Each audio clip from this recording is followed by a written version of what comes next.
Trigger warning. This podcast is about grief. Whether you are newly bereaved or whether you have been stuck in grief for years, I do hope this podcast brings you some comfort. Grief is such a universal experience, but we all do it differently. This podcast is not about fixing you or forcing the healing process, because there is no cure for grief. It can only be absorbed, experienced, loved and cared for.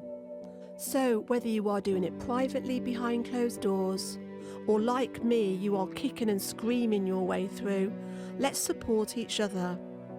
This is a safe space where we can come together and share experiences. My hope is that this podcast shines a light on your path and gives you the strength to navigate your way through the grieving process.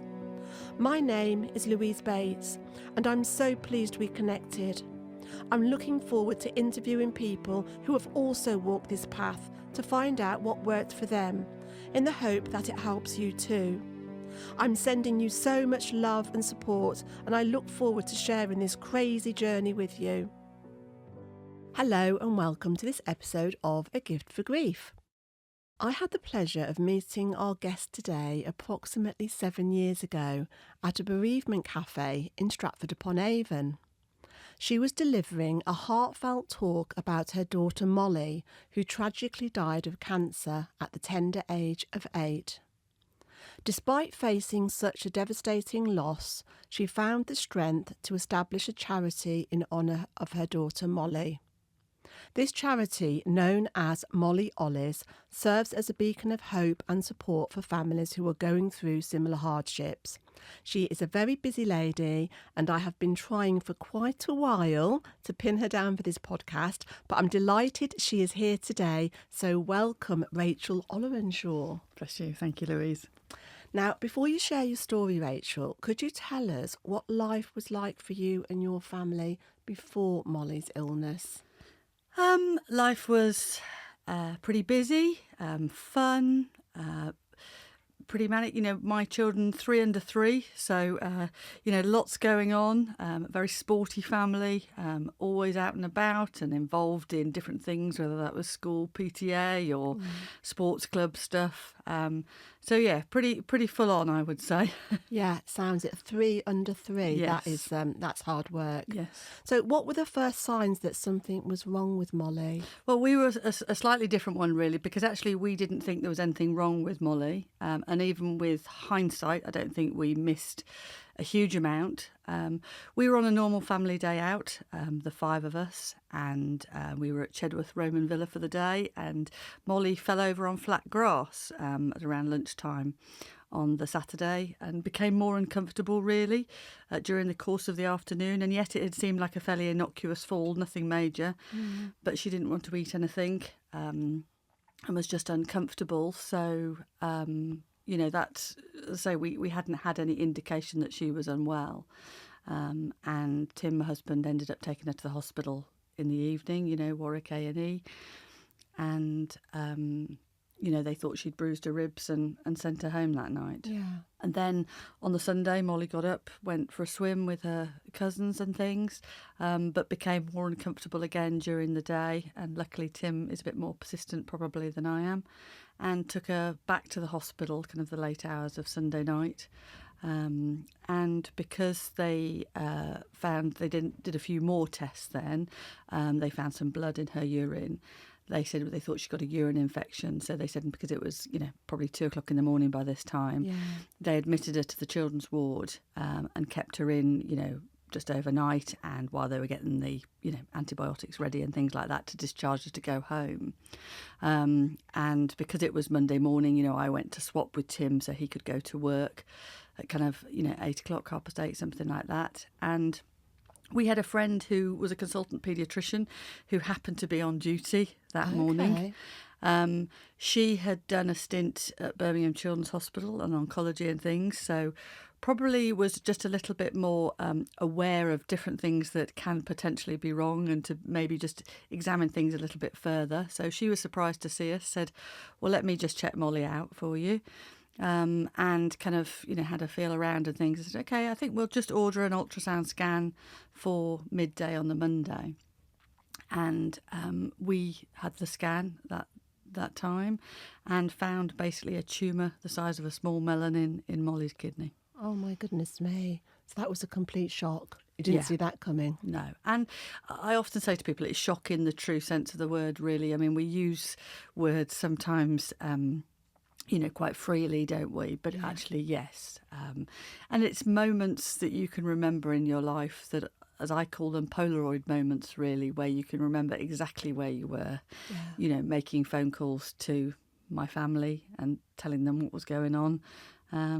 And, she said, that our friend who was the consultant said, I think it's cancer. I think it's probably a Wilms tumour. We're going to get you to Birmingham. And, Monday night we were in Birmingham Children's Hospital.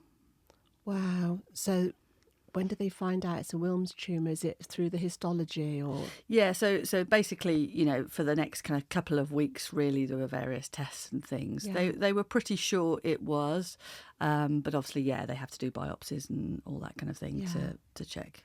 So what sort of treatments did Molly have? So in that first round, so we'd caught it early, which was good. She was a stage 1 intermediate risk.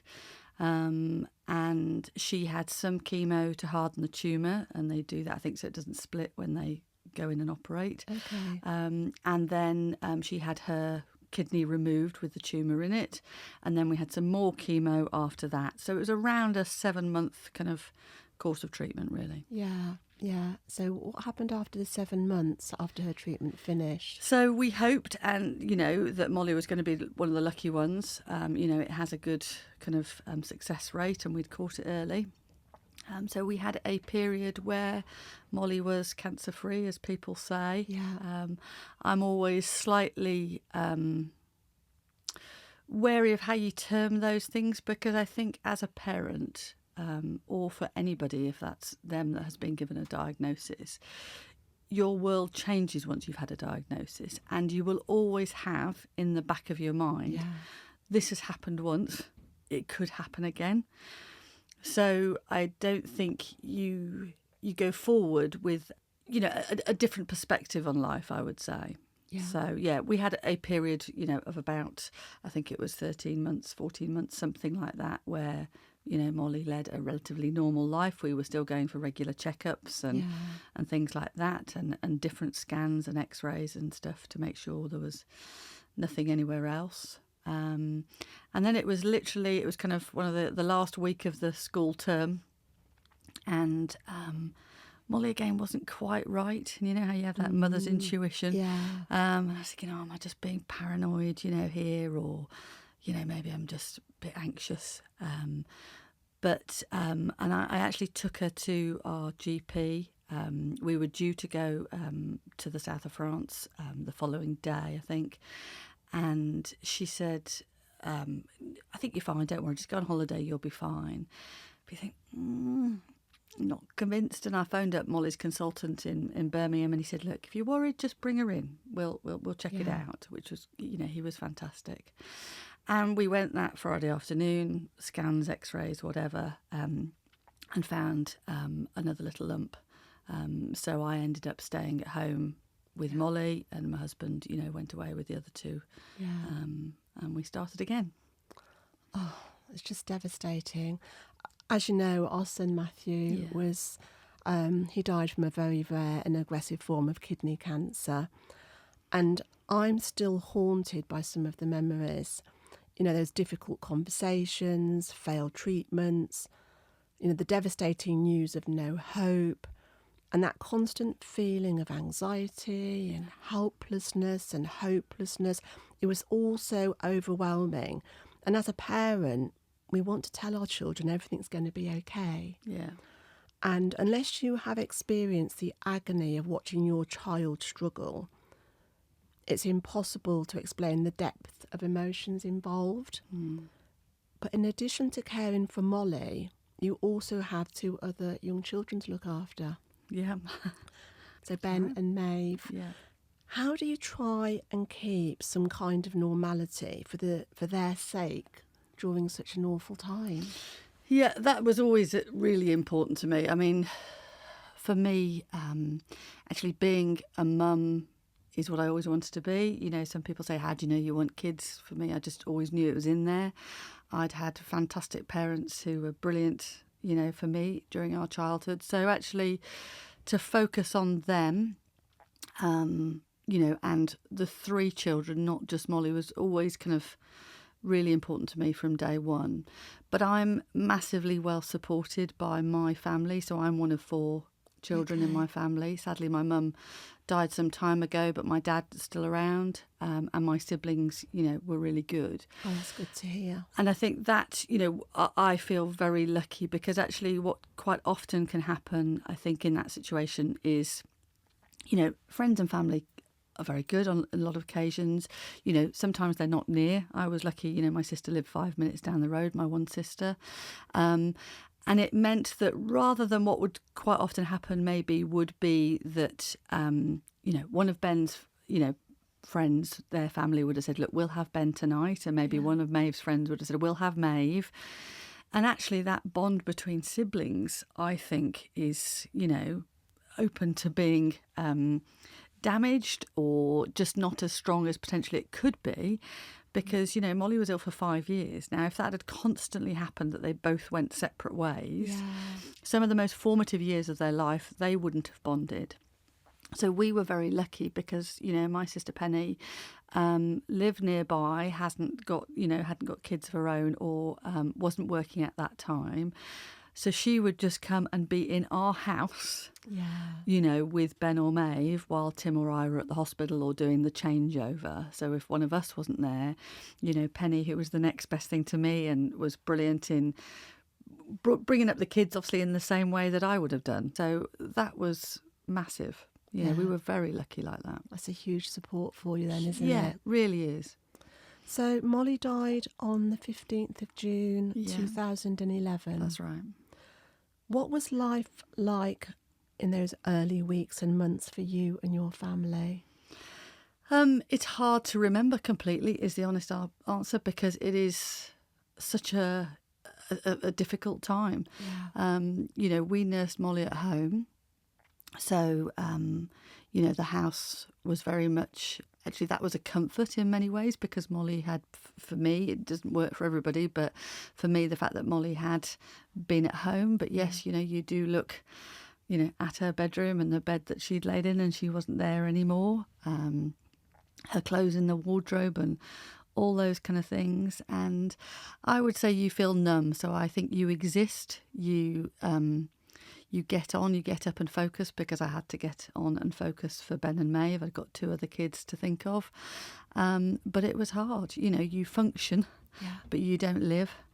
So, you know, we carried on. But I remember having days when I'm thinking, I can't speak to anybody. It's all my strength, you know, to get up, to get dressed and take them to school or whatever it may be. But I can't do any extra stuff. And I found, you know, maybe if it was a friend's birthday party or something like that, I'm thinking I can go for a couple of hours. I can put on a brave face for a couple of hours, but I'm not staying for the whole party. I just can't do it, you know. So everything I did was in short, sharp bursts, I would say. Yeah. But under all of this, you and your husband, him, started charity. Yes. Molly Olly's. Yes. Yeah. Could you tell us a little bit about the charity and how it came to be? Yeah, I mean, it was a little bit by accident. Again, you know, we consider ourselves very lucky. We had friends and family and things who, when Molly was in her last day, said, look, we don't know how to help you. We're just going to put some money in a pot, do whatever you want.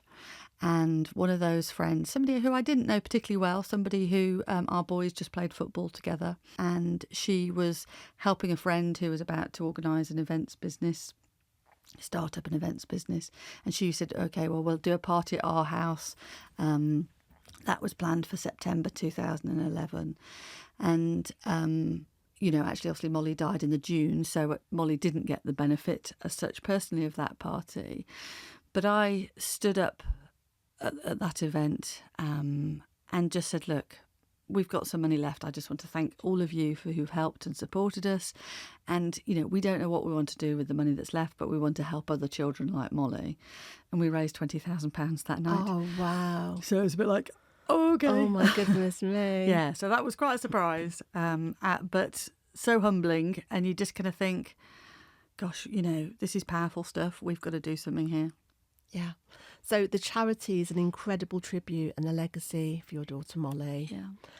And I imagine it takes up a lot of your time because I've seen you at events, at the weekends and evenings, and as well as the everyday today running of the charity. Yeah. Can you explain what a typical week looks like for you?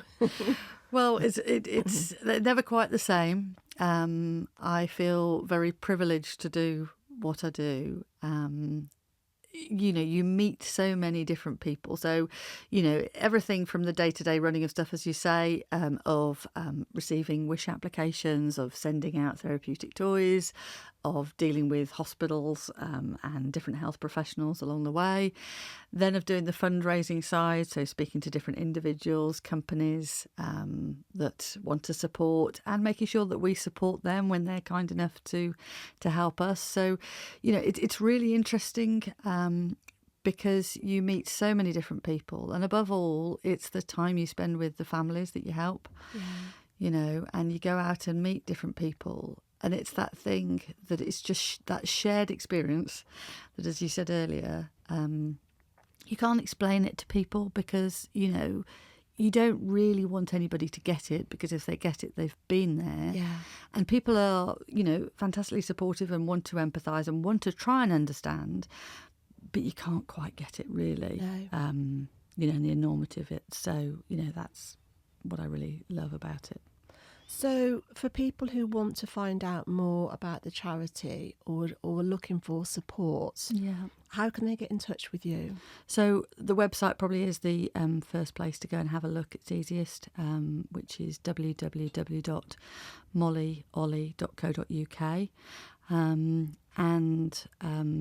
They can just contact us, and it's got phone numbers and different things on there that they can then see. Yeah. So if we can reach out and help, or if they want to support, that's absolutely fine. Yeah, it's a fab website. It's full of information, and I've seen the van going around, the bright pink van, Molly Olly's. Yeah. So having the charity certainly gave you something to focus on. But what else helped you navigate you through the grief journey? Did you have any counselling or find some other sort of resource that supported you? Yeah, so it's a funny one, isn't it? I think for me, actually, experience of other deaths actually helped me to cope with Molly's death. I think, losing a child is very different to losing a parent or a grandparent, for example. Yeah.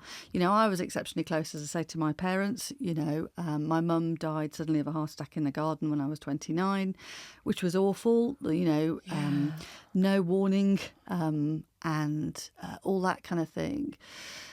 So, but it certainly, I think it gave me an experience of what it was, what grief is like, sadly, and also the death of my mother-in-law just before Molly was diagnosed as being ill. So again, something slightly different again. My husband's an only child and had to make a difficult decision about turning off a life support machine after she'd had a massive stroke after an operation.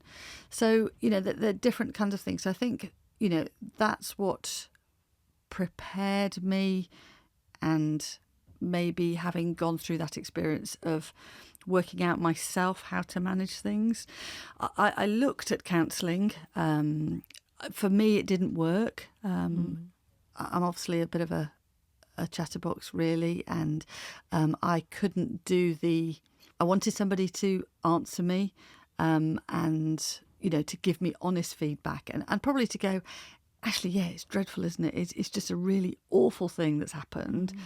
I didn't want that soft approach. I just wanted somebody, I don't need, I just want somebody to go, yeah, it's awful, or, so it's different for different people. So what worked for me was actually I found, bizarrely, a lady who was very good at, like deep tissue massage. Yes. She was also a trained counsellor. But for me, it was a physical thing, really. So it was actually, I could carry things quite well and I could get on with life. But I obviously found, I was more tense than I probably realised. And I was constantly in a heightened state. So actually just going for a massage once a month to somebody that was a safe space, that actually, because she was a counsellor on the side as well, was really beneficial. So it just meant I had an hour and 15 minutes or something to physically help release the tension that I was carrying. Yeah, I love that because you're holding it in your body. Yeah. So to go for a massage, it helps to release it. And that was your way. And I always say to people, book yourself in for a nice treatment. And people feel like they can't do that because I've just lost a loved one. And how's it going to look if I go and have a treatment? Yeah. But it's about self-care, isn't it? Well, it's really funny, isn't it? Your mower breaks down or your car breaks down or something like that. You take it for a service, or, you just generally service it in the course of life. Yeah. Our bodies go through huge amounts of stuff every day, and yet we never, look after them. And just little things like that, I just think are helpful. And just, I think it's being kind to yourself. I think it's something that we get confused by these days, that can sometimes turn into being selfish, of thinking, well, I've just, it's all about me kind of thing. Well, for me, my kids were first and foremost, not me. But in order to do that, just having that hour and 15 minutes once a month was what, basically would sustain me to keep trying to be the best mum I could for them. Absolutely. It's like going for an MOT in service for the body, isn't it? Yeah. Absolutely. Yeah. So you've lost a loved one, your mum, very suddenly. Molly, she was ill for 5 years. Yeah. So you've experienced losing people very suddenly. And the grief is about how your experience after the death. Yeah. And I think when you're talking to people, when I have my clients, I try and separate the grief from the story and the death and the process. And I think it's important that people see that is very different. So I was saying to you earlier, I was doing a talk at a local bereavement group, and somebody came up to me afterwards and they said that they felt that they were being afforded by being there because they lost their daughter very suddenly. She hadn't had this long illness. She was very healthy. She went to bed and died in her sleep at the age of 32, I think. And, it must be much worse for you because you've got all of this backstory. And I was trying to explain that it's not about the death. The grief is your experience of your loss. And this is where we can connect with our listeners, because there'll be people listening that have lost a partner, a parent, a pet, a child. Grief is about their experience of the loss and the longing for that in their life. So there's no easy way to lose somebody, is there? Not at all. No. And I think the thing is, grief is also, even if you've all lost the same person, grief is unique to everybody. So even in our family of 4, we all grieved differently for Molly. Yes, I know someone who has got 6 children and they are all grieving differently and falling out with each other because they're all doing it differently. Yeah. And I think families can be our biggest challenges sometimes. Yeah. Yeah. And if there's any slight conflicts before the death, the grief heightens all the emotions. Yeah. And it's quite often that families do fall apart. Yeah, it's really sad. It is really sad, but hopefully, in time, the family bond can come together and strengthen. But it's so interesting because there's no rules and there's no right or wrong way to do it. No. But the dynamics of families can be, it can be an interesting time. Yeah, sure can. So did you find people, I know you had a lot of support from your family, but did you find other people, friends and family, not know how to be around you or feel awkward and not know what to say or avoid you? Yeah, there's a real mix, I think. And I think one thing that can quite often happen, not always, but quite often, is that people come to the front in your life that you didn't expect, and those sometimes that you expected to be there by your side aren't. And that's for whatever reason it may be.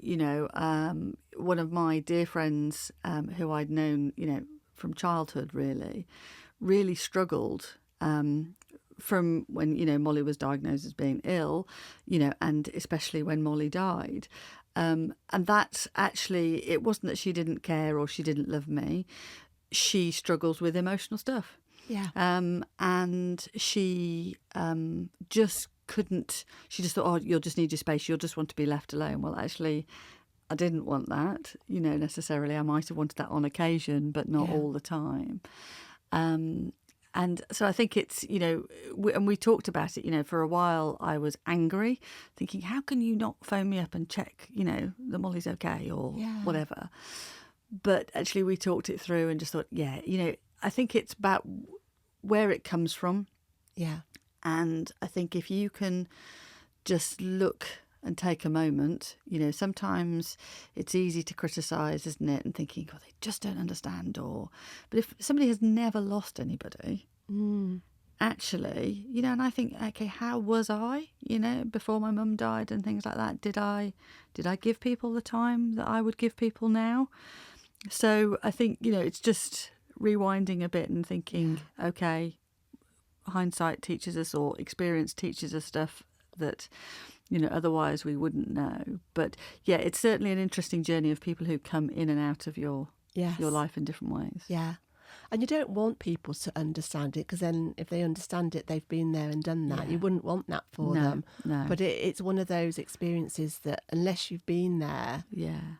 And it's gently, isn't it? It's how, how you advise those around you. So it's saying, to kids and things, or teenagers when they lose somebody, or they hear of somebody that they know who's lost their mum or dad and something like that. They say, yeah, well, I think they're all right, or I don't know what to say to them.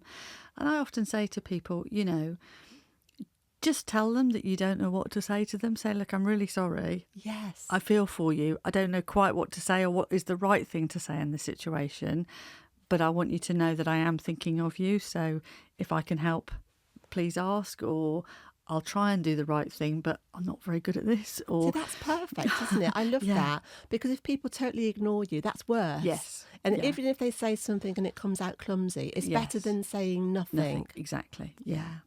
So, Rachel, do you feel that grief has changed you?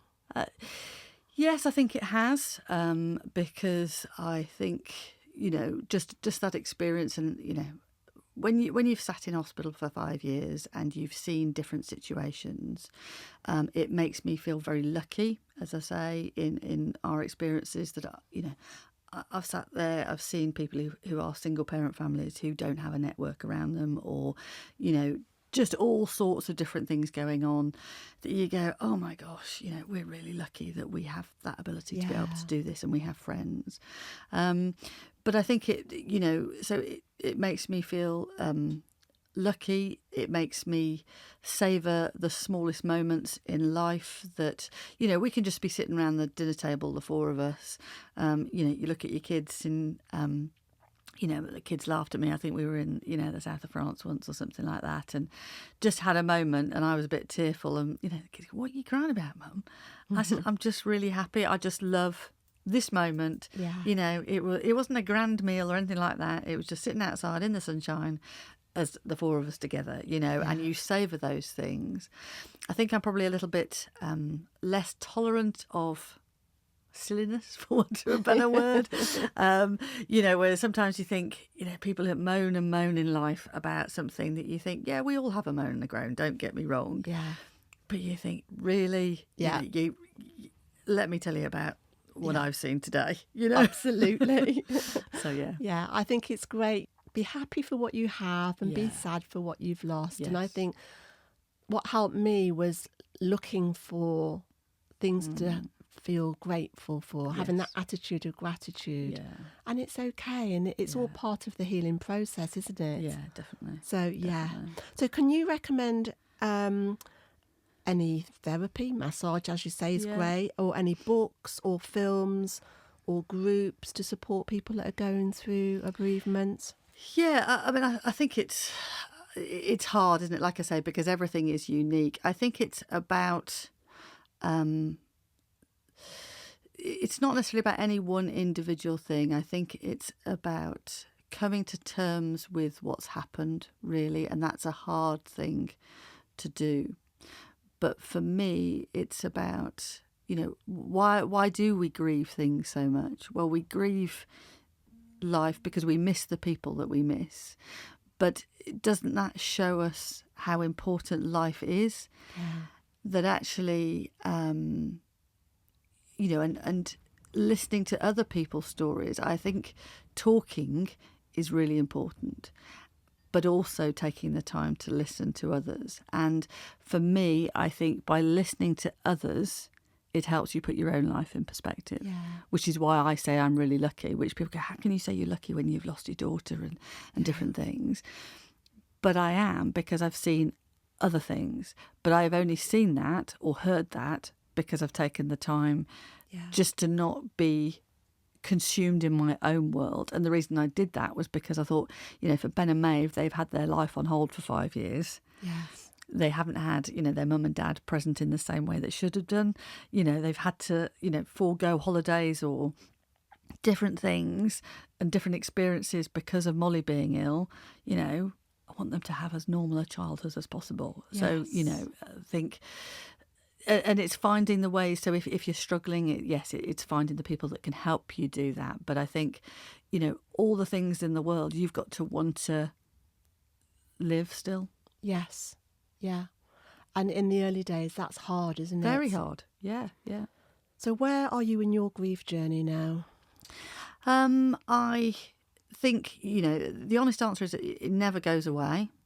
I think you will always have moments that take your breath away and you just find yourself crying, thinking, oh gosh, where did that come from? Yeah.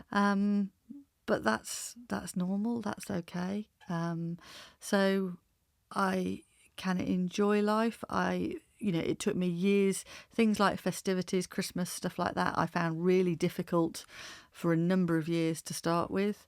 Or stupid little things. Molly used to love High School Musical. Okay. This year is one of the first years I've been able to listen to the music, which is really sad, I to admit to, isn't it? But the music from High School Musical. Yeah. Because that just always, I can't go there, that's too painful. Yeah. So it's odd little things like that. So yeah, it is still a journey. It always will be. But it probably just gets a little less raw. Yeah. It's an ongoing feeling, isn't it? Yeah. And for me, I don't mind it being there. No. It's like, well, that's my connection to Matthew. Exactly. And there are days where you get that tsunami. Yes. And I know that even if I have a bad day, I'm going to come out the other side eventually. Yeah. You get to that stage where it just becomes part of your life. Yeah. And it's okay. Yeah. And I think it's, we don't allow ourselves sometimes, do we, to, like you say, have a moment where you go, actually today, I'm just going to sit at home and cry. Yeah. Yeah. Tomorrow, hopefully, if I allow myself to do this, I'll have got it out of my system. Absolutely. And I'll, not out of my system, but, I've, that urgency of, the pain or that, you've just had an outlet for it and then you start again. Yeah, you don't want to suppress it. No. I always say feeling is healing. Yeah, definitely. So, allow yourself to feel it. And to cry and laugh, we worry sometimes, I think, when we've lost somebody, that we can't laugh or that people will think, I remember thinking, people will think I wasn't as close to Molly as, because I'm laughing about this or I'm enjoying life. But, you need to not worry about what the rest of the world is thinking. Your connection with your child. And actually, if laughter is an outlet in some shape or form of that tension that's inside you, then that's okay too. Yeah. I remember in the early days, if I had a nice evening, or the first time I got together with my sisters, we had a pizza and film evening and we laughed all night. I spent the rest of the next day feeling so guilty about it. Yeah, God, they must think I didn't really care, Yeah. It's only been a matter of weeks and look at me last night. And I think happy guilt is a normal part of the grief process, isn't it? Yeah. You have a nice moment or a nice day or a nice event, and then you feel guilty about it. Yes. And Or if you've had a moment where you thought there's been an hour where I haven't thought about that person, you know, is the connection weaker than it was, or, you know, yeah, just and that's odd. normal, isn't it? Completely normal. Everybody experiences that. Definitely. So, do you believe that grief has given you any gifts?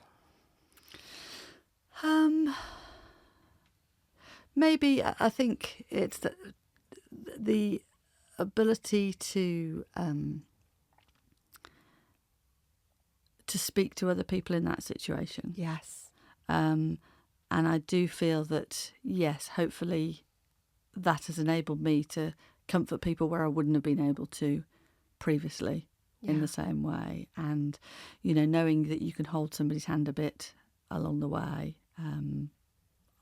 I find, you know, is good. You are such an amazing ambassador for your charity with your lived experience.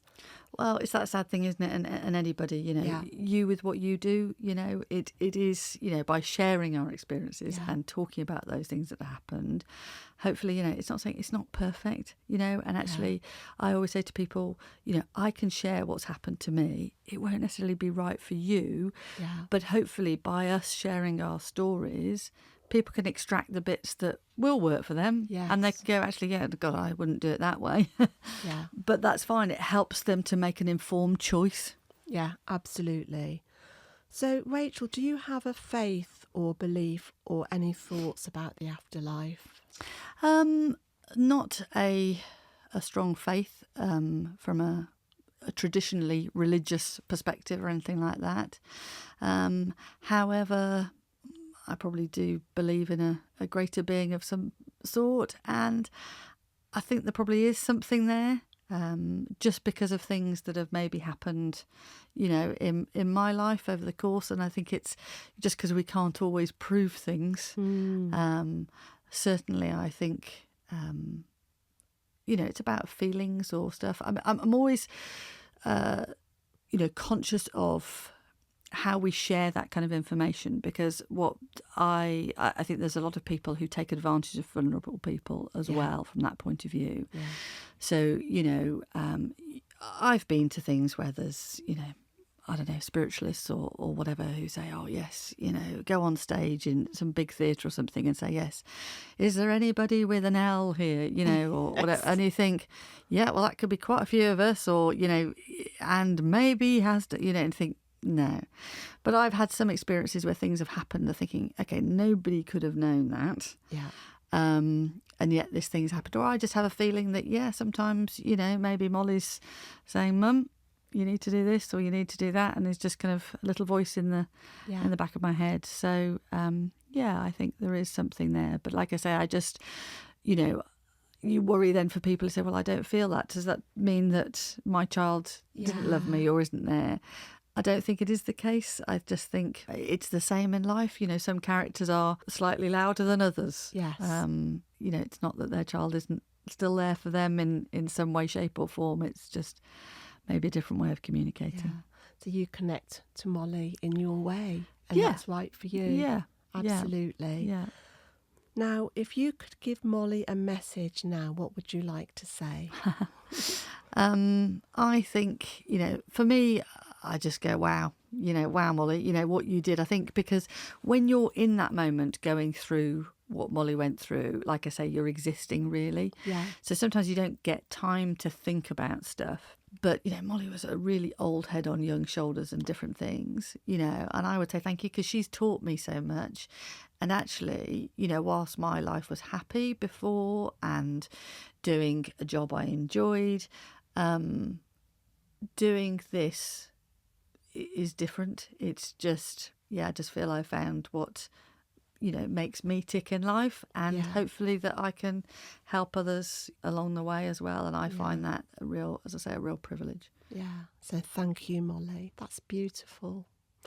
So thank you, Rachel. Oh, pleasure. Thank you for sharing your story. I personally feel a deep connection with your story, as we both lost children to a type of kidney cancer.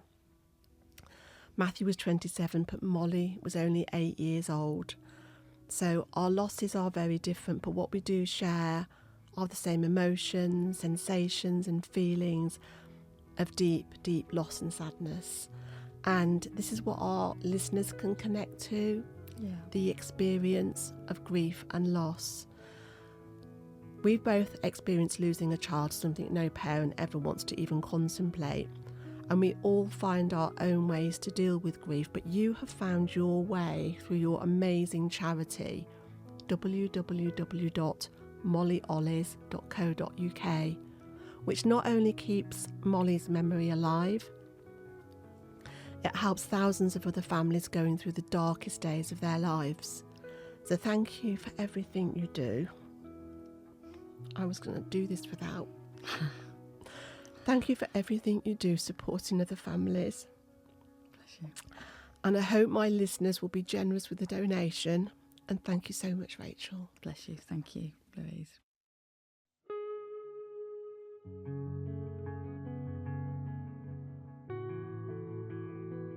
Thank you for listening to this episode of A Gift for Grief.